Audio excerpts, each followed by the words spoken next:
Good morning, students. Today we will be taking the introduction of our syllabus of legal education and research methodology.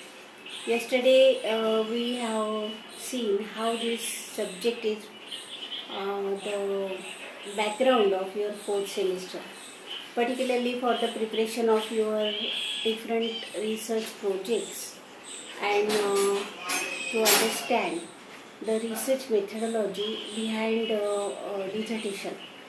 It is very useful to go through various different research activities. Now, today, let us see how this subject is particularly useful for the understanding importance of the legal education, how it has been implied uniformly in India, from what era we have imparted the legal education in a systematic and formatic methods. So, before going to the units, we will like to have one introduction to the syllabus. So, let us have a recap of the syllabus. So, you will be easily understand what topics we have to study in this subject, particularly for this semester. આપણે હવે legal education અને research methodology જે subject છે એમાં કાયદાકીય શિક્ષણ અને સંશોધન પદ્ધતિ એના જ વિશે અભ્યાસ કરવાના છે. તો એકચ્યુઅલ અભ્યાસ આપણે શરૂ કરીએ એના પહેલાં થોડું સિલેબસનું રિકેપ કરીશું. તો હું પહેલાં તમને સમજાવી દઉં કે એક યુનિટમાં આપણે શું અભ્યાસ કરવાનો છે અને એના પછી આપણે એકચ્યુઅલ યુનિટ્સને સ્ટાર્ટ કરીશું. સિલેબસ તમને યુનિવર્સિટીની વેબસાઇટ પર અવેલેબલ છે, તમે ડાઉનલોડ કરી લેજો. આ સિલેબસ જે છે લીગલ એજ્યુકેશન અને રિસર્ચ મેથોડોલોજી બે પાર્ટમાં છે. એટલે આપણે લીગલ એજ્યુકેશન એક પાર્ટ છે સિલેબસનું અને રિસર્ચ મેથોડોલોજી એક પાર્ટ છે એક જ સિલેબસમાં. એમાં તમારે લીગલ એજ્યુકેશનમાં કાયદાકીય શિક્ષણમાં જે વિવિધ પદ્ધતિઓ છે શિક્ષણ આપવાની, એ પદ્ધતિઓનો અભ્યાસ કરવાનો છે. એમના ઇમ્પોર્ટન્સ, જે મહત્ત્વની પાસાઓ છે અને જે અમુક ડ્રોબેક્સ છે એ સમજવાનું છે. સાથે સાથે સંશોધન પદ્ધતિમાં જે આપણે જરૂરી એવા પાસાઓ છે સંશોધનના, એનો પણ અભ્યાસ કરીશું.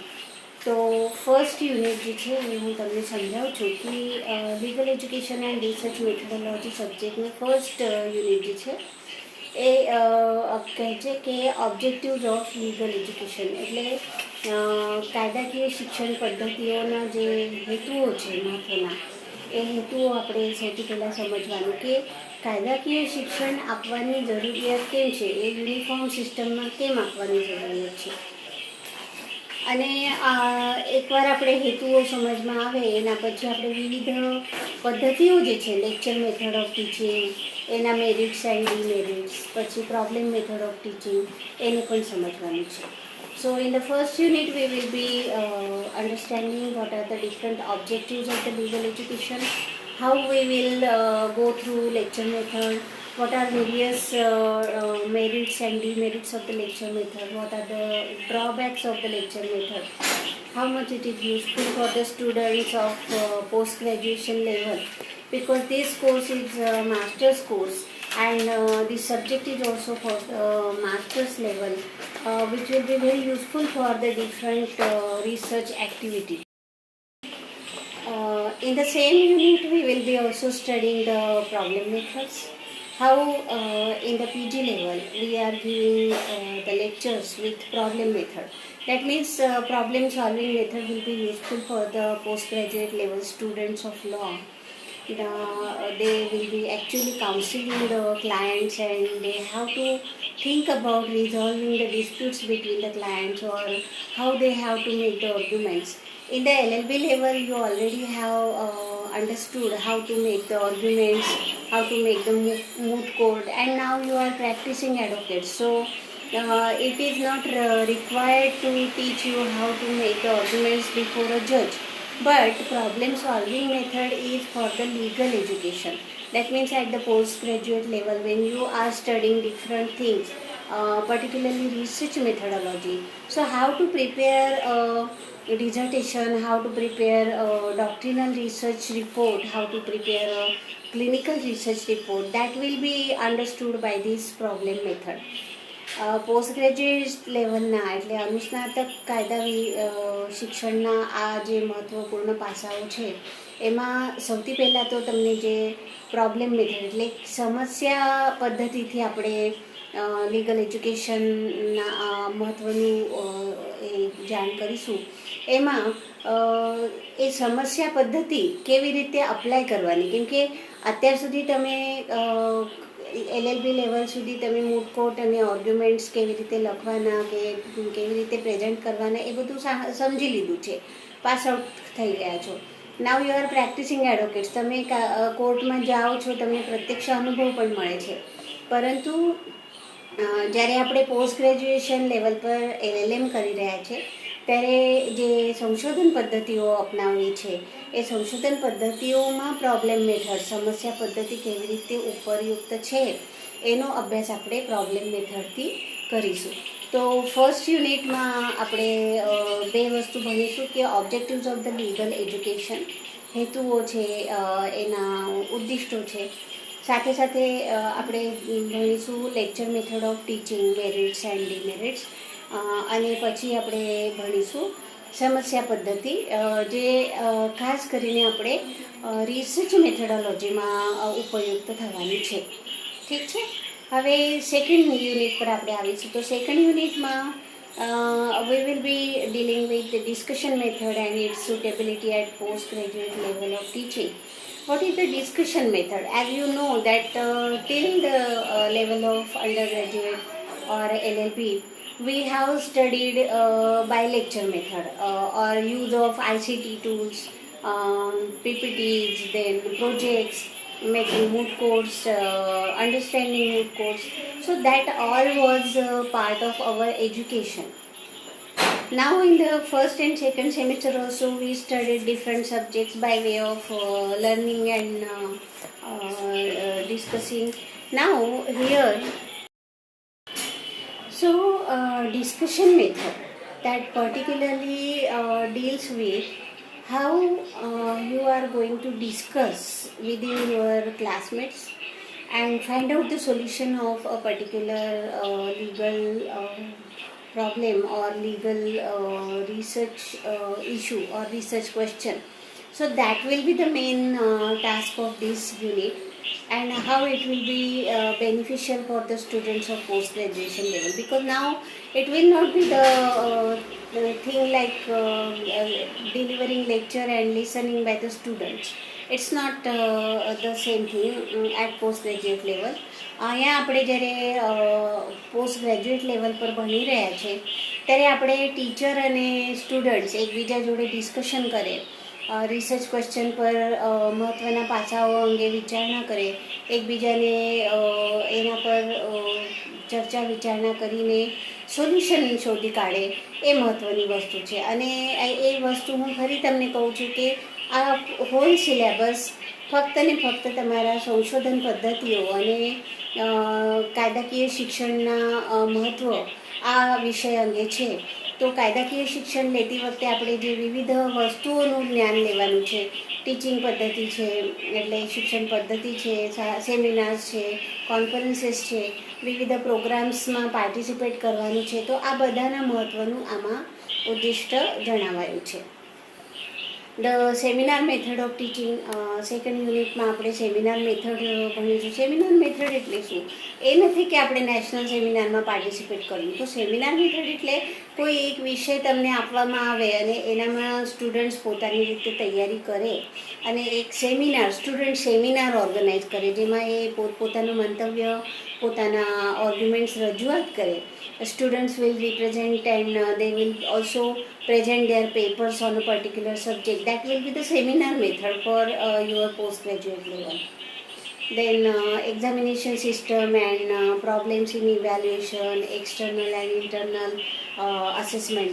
આ જે વસ્તુ છે એ જેને એકેડેમિક પાર્ટમાં આવવાનું છે, એટલે after your post graduation degree, if you want to enter into academic part, then what are the various difficulties in assessment of the postgraduate level or undergraduate level students?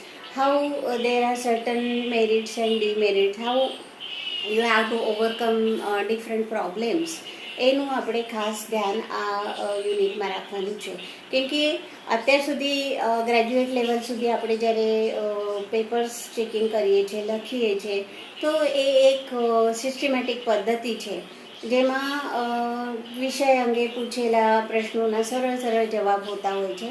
પરંતુ પોસ્ટ ગ્રેજ્યુએટ લેવલ, જ્યારે લોમાં આપણે post graduate level પર પહોંચી ગયા હોય ત્યારે તમે articles અને સેક્શન્સ લખો એ મહત્ત્વનું ના હોય. Of course you must know about the articles and sections, તમને એનું જાણ તો હોવી જ જોઈએ. પણ હવે કોન્સ્ટિટ્યુશનનો પેપર તમે લખતા હો અને કેસ લોને ડિસ્કસ ના કરો તો એ કેવી રીતે ચાલશે? એટલે એક્ઝામિનેશન સિસ્ટમમાં અને ઇવેલ્યુએશન સિસ્ટમમાં તમારા રિસર્ચના જ્ઞાન અંગે, રિસર્ચના પાસાઓ ઉપર વધારે ધ્યાન આપવામાં આવશે કે કોઈ સ્ટુડન્ટ પોતાનું જે આર્ગ્યુમેન્ટ છે, પોતાનું જે સ્ટેટમેન્ટ છે, એને વિવિધ કેસ લોથી કેવી રીતે સમજાવે છે, એ કેસ લોના માધ્યમથી, લેન્ડમાર્ક જજમેન્ટથી કેવી રીતે સમજાવીને ઇમ્પ્રેશન ઊભું કરે છે, એ મહત્ત્વનો પાસા છે. સાથે સાથે આ એક થિયરી પેપર્સ વધારે હોય છે, ત્યારે થિયરીમાં કેવી રીતે ઇવેલ્યુએશન કરતી વખતે એક્ઝામિનરને ધ્યાન રાખવું જોઈએ કે case laws and landmark judgment ભલે રજૂ કર્યો હોય અને એ દરેક સ્ટુડન્ટ્સમાં સરખું આવવાનું, પણ એના રેશો ડિસિડેન્ડી અને ઓર્બિટર ડિક્ટા, એટલે જે જજમેન્ટમાં કયો લો એપ્લિકેબલ થયું, અને રેશો ડિસિડેન્ડી એટલે જજમેન્ટનો કયો પાર્ટ એ આગળ આવનાર ડિસિઝન પર બાઇન્ડિંગ ફોર્સ ઊભું કરે છે. હાઈકોર્ટના કે લોઅર કોર્ટના કેસીસમાં કેવી રીતે બાઇન્ડિંગ ફોર્સ ઊભું કરે છે, એને આપણે રેશો ડિસિડેન્ડી કહીએ. તો એ ખાસ આપણે ધ્યાન રાખવાનું છે.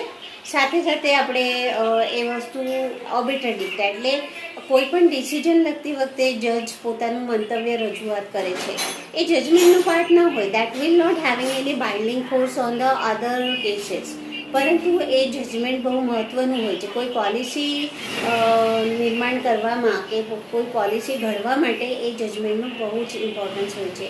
જેવું કે જ્યારે આ 2013માં નિર્ભયા કેસ થઈ, 2012માં જ્યારે નિર્ભયા કેસ થઈ અને કોર્ટમાં કેસ ઇન્સ્ટિટ્યૂટ થયા પછી એના પર ઘણા ડિસ્કશન્સ થયા, ત્યારે ઘણા જજ ઓર્બિટર ડિક્ટામાં જુવેનાઇલ જસ્ટિસ એક્ટમાં ઇમ્પ્રુવમેન્ટ કે અમેન્ડમેન્ટની સજેશન પોતાનું મંતવ્ય તરીકે વિચારમાં લીધું હતું. અને એનાથી પછી આગળ ઘણા ડિસ્કશન થયા પછી પોક્સો એક્ટમાં એને અપ્લાય કરવાની કોશિશ કરી છે આપણે. પોક્સો એક્ટમાં ઘણા ક્રાઇમ્સ અને સેન્ટેન્સીસમાં એને ભલે જુવેનાઇલ જસ્ટિસ એક્ટ હેઠળ જુવેનાઇલની ડેફિનિશનમાં ચેન્જ ના થયું, પરંતુ સિવિયર ઓફેન્સમાં જો કોઈ માઇનર ઇન્ડલ્જ હશે અથવા કોઈ સગીર વયનો વ્યક્તિ સંડોવાયેલ હોય છે, તો એના વિશે કોર્ટને થોડી મુભા આપવામાં આવી છે કે કેવી રીતે પનિશમેન્ટનું રિવિઝન કરી શકાય છે, રાઈટ. તો ઓર્બિટર ડિક્ટાનું મહત્ત્વ આવી રીતે હોય છે કે એ જજનું, એક લર્નેડ જજ when gives his own expression, એનું પોતાનું મંતવ્ય રજૂ કરે ત્યારે એ એક મહત્ત્વની વસ્તુ હોય છે પોલિસી મેકર્સ માટે, લેજિસ્લેશન ઘડવા માટે, એનેક્ટમેન્ટ બનાવવા માટે. તો એનો વિચાર બહુ જ મહત્ત્વનું હોય છે. તો આવી રીતે when any post graduate student is writing his paper, the evaluation system that will be taken into consideration, how he has expressed the case laws, how he has make analysis of the different cases in his answers. So this will be the main part of academic side when you are learning the postgraduate level in law, right?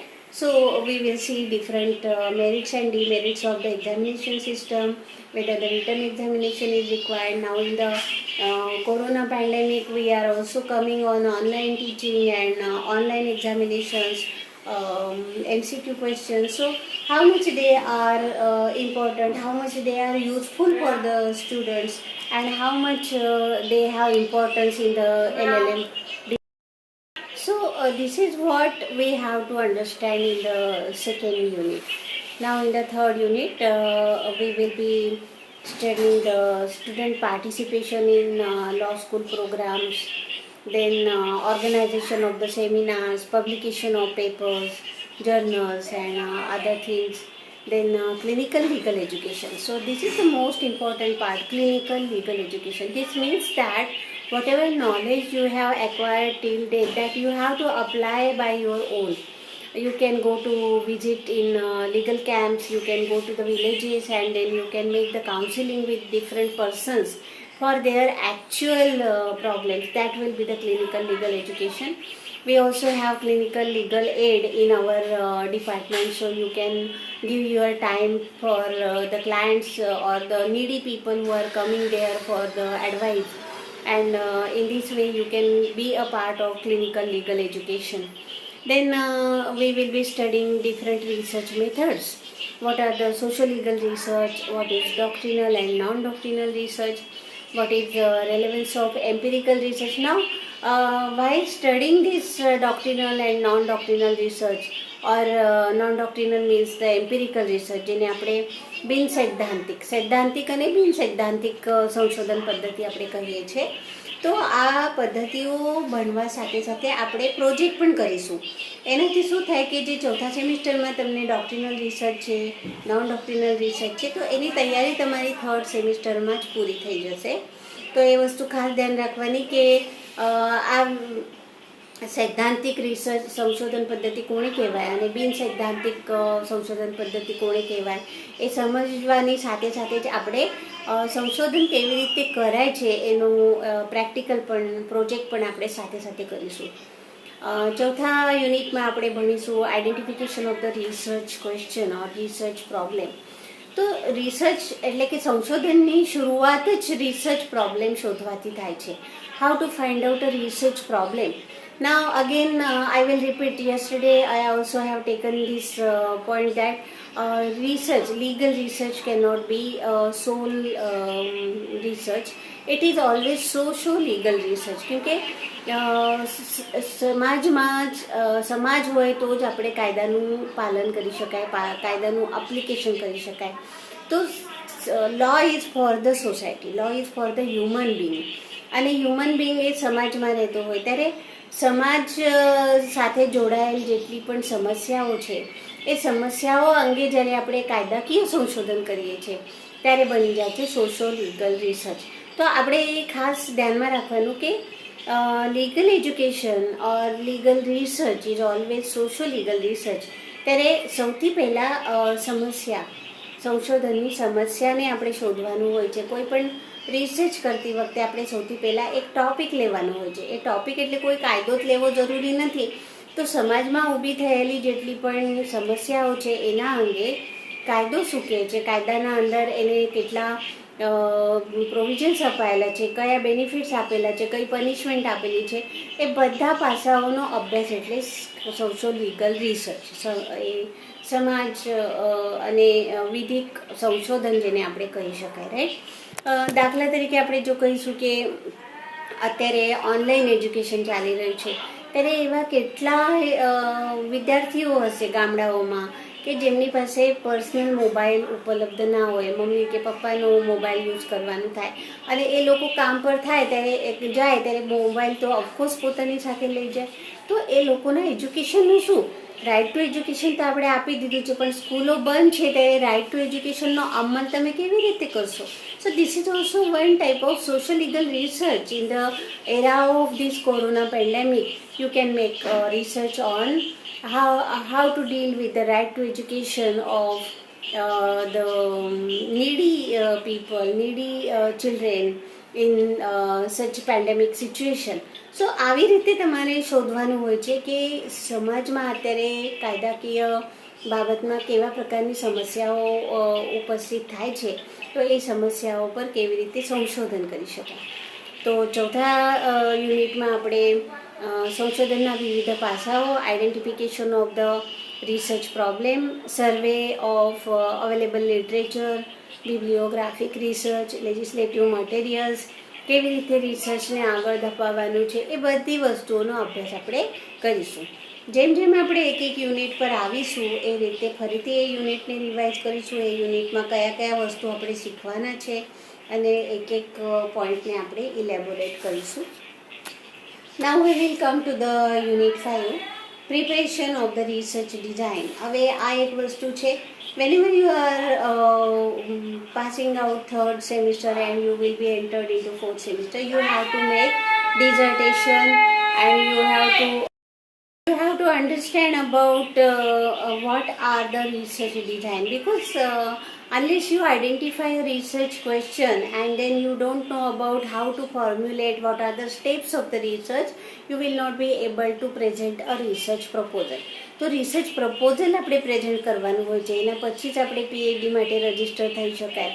ત્યારે research proposal કે research design કેવી રીતે બનાવવાનું, એના કયા કયા steps એટલે કે કયા કયા પગથિયા હોય છે, કેવી રીતે આગળ વધવાનું, અને આપણે જે રિસર્ચ ક્વેશ્ચન કે સંશોધન માટે જે કંઈ સમસ્યા આપણે સિલેક્ટ કરી હશે અને જે કંઈ ટૉપિક આપણે સિલેક્ટ કર્યો હશે, એ ટૉપિક સૈદ્ધાંતિક રીતે આપણે કરવાનું છે કે બિન સૈદ્ધાંતિક રીતે કરવું છે, કયા પ્રકારનો રિસર્ચ હાથમાં લેવાનું છે, એની પણ માહિતી આપણે પાંચમા યુનિટમાં કરીશું. તો આવી રીતે ઓવરઓલ આ જે સિલેબસ છે આપણો legal education and research methodology, એ તમને 2 પાર્ટ પર અભ્યાસ કરવા અંગે સૂચવે છે. એક તો લીગલ એજ્યુકેશનમાં જે વિવિધ પદ્ધતિઓ છે કાયદાકીય શિક્ષણ આપવાની અને કેવી રીતે સ્ટુડન્ટ અને ટીચરનું ઇન્ટરેક્શન હોવો જોઈએ એના પર ફોકસ કરે છે. અને બીજી વસ્તુ છે પ્યોરલી રિસર્ચ મેથોડોલોજી, કે તમે લીગલ રિસર્ચ કરતી વખતે કઈ વસ્તુઓનું ધ્યાન રાખવાનું છે, કેવી રીતે આગળ વધવાનું છે અને સાથે સાથે પ્રોજેક્ટ વર્ક કરવાનું છે, જેથી કરીને તમારું ચોથા સેમિસ્ટરની અડધી તૈયારી પૂરી થઈ જાય. તો આ સબ્જેક્ટ બહુ જ મહત્ત્વપૂર્ણ છે, કોર સબ્જેક્ટ છે. ક્રિમિનલ લો, બિઝનેસ લો કે કોન્સ્ટિટ્યુશનલ લો, ત્રણેય સ્ટ્રીમમાં LLMની જેટલી પણ સ્ટ્રીમ છે એ બધા માટે આ કમ્પલસરી સબ્જેક્ટ છે, એને ખાસ ધ્યાનમાં રાખજો. આ લીગલ રિસર્ચ મેથોડોલોજી ફક્ત અભ્યાસમાં જ નહીં તો તમને આગળ જતાં પણ બહુ જ કામની છે. એ તમે લોમાં કામ કરો કે તમે એઝ અ પ્રેક્ટિસ વકીલ તરીકે પ્રેક્ટિસ કરો અથવા જજ તરીકે કામ કરો, ગમે ત્યારે તમારે આ રિસર્ચ પદ્ધતિ, સંશોધન પદ્ધતિઓ બહુ જ કામની છે. કેમ કે કોઈ પણ મેટર હોય, કોઈ પણ પ્રોબ્લેમ હોય, સમસ્યા હોય, એનું વિશ્લેષણ કર્યા સિવાય તમે ફાઇનલ ડિસિઝન પર આવી શકતા નથી. તો વિશ્લેષણ, એનાલિસિસ કેવી રીતે કરવાનું, કન્ક્લુઝન કેવી રીતે કાઢવાનું, એ બધું આપણે રિસર્ચ મેથોડોલોજીથી ભણી શકાય છે. So my dear students, again I repeat, kindly download the syllabus from website. You also go through the units. Now we have started with the subject actually. In the next lecture I will be taking the unit. We will be discussing on objectives of legal education and the lecture method of teaching, its merits and demerits and the problem method. And in this way we will be starting our third semester from the 21st of June. And now we will also take elective subjects in hand. So right now go through this syllabus. Also download the other syllabus of your stream.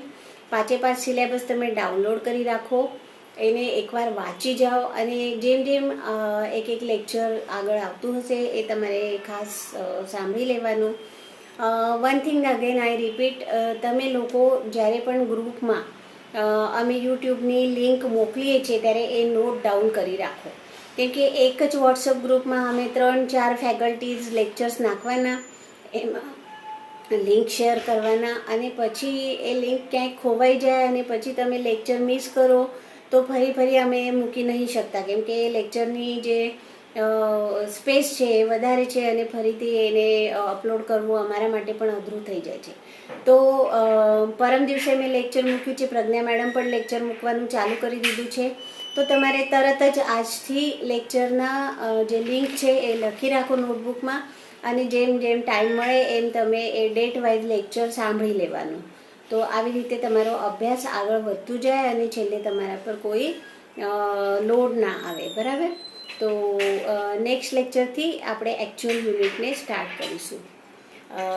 પોતાની કાળજી લેજો અને અભ્યાસમાં આગળ વધો.